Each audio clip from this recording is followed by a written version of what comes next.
अगर आप सोचे कि खाली बैठ के या 24 घंटे में 6 घंटे पढ़ के और 5 घंटे यूज करके और फिर हम जीवन बदल लेंगे, ऐसा नहीं है ना। अगर आपके एफर्ट 100% है ना, तो आप निश्चिंत होकर सो जाइए, आपका सिलेक्शन कोई माइका लाल नहीं रोक सकता, है ना। तो दिक्कत में आओगे। देखो यार, ये तो तुम जान रहे हो कि धीरे धीरे नंबर ऑफ वैकेंसी जो है वो डाउन आ रही है, नंबर ऑफ वैकेंसीज डाउन आती चली जा रही है, भर्तियां धीरे धीरे घट रही हैं और वो घटेंगी, है ना। हम कितना आंदोलन कर लें, कितना कुछ भी कर लें, वो भर्तियां घटेंगी, इसमें कोई दो राय नहीं है। और जब तक हम सच का सामना नहीं करेंगे तब तक बात भी नहीं बनेगी। लेकिन भर्तियां लगातार आएंगी, इसमें दो राय नहीं है। एसएससी दुनिया भर की वैकेंसी निकालता है, तो नंबर ऑफ पर्सन धीरे धीरे घट रहे हैं in the form of vacancy, है ना। और जनसंख्या उसी स्तर पे बहुत बड़े लेवल पे फैल रही है, और जो ग्रेजुएट हैं या जो अंडर ग्रेजुएट हैं उनकी संख्या बहुत तेज गति से आ रही है। तो मेरे भाई अब होगा क्या? आप ये तो समझिए मत कि नंबर ऑफ वैकेंसीज भी उसी रेशियो में इंक्रीज हो जाएं जिस रेशियो में पॉपुलेशन इंक्रीज हो रही है, ऐसा तो संभव ही नहीं है। बल्कि उतनी भी रुक जाए वो भी बहुत है ना। तो ऐसा सोचना तो गलत है। तो आप खुद देखिए कि अगर सप्लाई थोड़ी सी है और डिमांड इतनी सारी है तो होगा क्या भाई? प्राइस ऊपर जाएगा, प्राइस ऊपर जाएगा मतलब कट ऑफ ऊपर जाएगी, है ना। और आप बड़े खुशकिस्मत लोग हैं जिनके पास ये 4-5-6 साल हैं, जो मेहनत कर लेंगे तो सरकारी नौकरी मिल जाएंगी और आने वाला जीवन उनका बड़ा सुखद बीतेगा।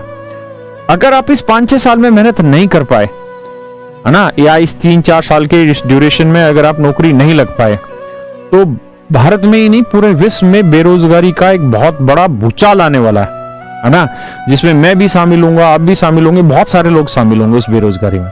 आप अच्छे से जानते हैं जैसे जैसे टेक्नोलॉजी बढ़ती चली जाएगी, मैन पावर घटती चली जाएगी। दिल्ली मेट्रो ने अभी एक उद्घाटन किया कि ड्राइवर लेस गाड़ी का, मतलब बिना ड्राइवर के वो गाड़ी चलेगी, हाँ है ना। और ऐसे अनेकों अनेक एक्सपेरिमेंट हो रहे हैं। अभी टेस्ला एक जो कार कंपनी जो अभी नंबर 1 पे चली गई, एलन मस्क उसका शायद नाम है ओनर का, अभी उनका ट्रायल पूरा हो गया है क्या कि हम हवा में उड़ने वाली गाड़ियां तैयार है हमारी तरफ से, सरकार जिस दिन परमिशन दे देगी उस दिन उड़ा देंगे। उड़ा देंगे मतलब तुम अपने घर पे बैठो, तुम्हारे घर में गाड़ी लगी है, अपनी गाड़ी तुमने खरीदी, उसमें बैठो बिना ड्राइवर के, जो तुम फीड करो कि मुझे यहाँ जीपीएस लोकेशन पे जाना है, वो गाड़ी तुम्हारे घर से निकलेगी, मतलब लेंटर पाड़ के नहीं, रोड से बाहर जाओगे, फिर निकलेगी, ऊपर जाएगी और ऊपर जाके अपने आप सेफ एनवायरनमेंट देख के आपको जगह पे पहुंचा देगी, है ना। आप जानते हैं कि इंडियन आर्मी ने शायद, मुझे डाटा पता नहीं 8,000 के कितना अभी उसका ड्रोन का ऑर्डर दिया है ना। साइंस टेक्नोलॉजी जिस हिसाब से बढ़ रही है, युद्ध भी वो रोबोट लड़ने वाले, है ना। तो मैन पावर लगभग हर जगह घटती चली जा रही है। आप इस कोचिंग लाइन में ही देख लीजिए कि आपको सस्ती फीस में, है ना, सस्ती फीस में कोचिंग मिल जा रही है। और इस कोचिंग के लिए उतनी मैन पावर हमको नहीं लगानी पड़ती जितनी मैन पावर हमें ऑफलाइन में लगानी पड़ती है। ऐसे ही आप फिल्म की शूटिंग लगा लीजिए, एक कमरे में ही फिल्म शूट हो जाती है सारी की सारी, क्योंकि सारे में ग्रीन पर्दा होता है और एनिमेशन के थ्रू सब कुछ सेट कर देते हैं। तो जैसे जैसे टेक्नोलॉजी बढ़ेगी मैन पावर की जरूरत कम होगी, लेकिन आदमी जो प्रोड्यूस हो रहे हैं वो बहुत बड़ी मात्रा में होने लग रही है ना। तो इसका मतलब क्या होगा कि भैया जनसंख्या तो बढ़ेगी, आने वाले 10 साल और बढ़ेगी, है ना। लेकिन वैकेंसी की गति बढ़नी चाहिए, बढ़ाएंगे भी, ऐसा हमें पॉजिटिव ही रहना चाहिए। लेकिन जो आ रही है हमें सच्चाई में उन्हीं को देखना चाहिए। तो उसके लिए तो हमें कठोर परिश्रम करना पड़ेगा। और अगर आप सोचे कि खाली बैठ के या 24 घंटे में 6 घंटे पढ़ के और 5 घंटे यूज करके और फिर हम जीवन बदल लेंगे, ऐसा नहीं है। आपको 24 घंटे को बिल्कुल संतुलित जीना होगा। आपको 8 घंटे सोना है तो 8 घंटे सोने का ही समय निकालिए, बाकी समय पे सिर्फ और सिर्फ पढ़ाई पे ध्यान दीजिए। तो आपको रूटीन पे चीजों को लाना होगा। लेकिन मैं दावा कर रहा हूं आपके लिए कि अगर आप मेहनत करेंगे ना, तो कोई भी आपके सिलेक्शन को नहीं रोक सकता।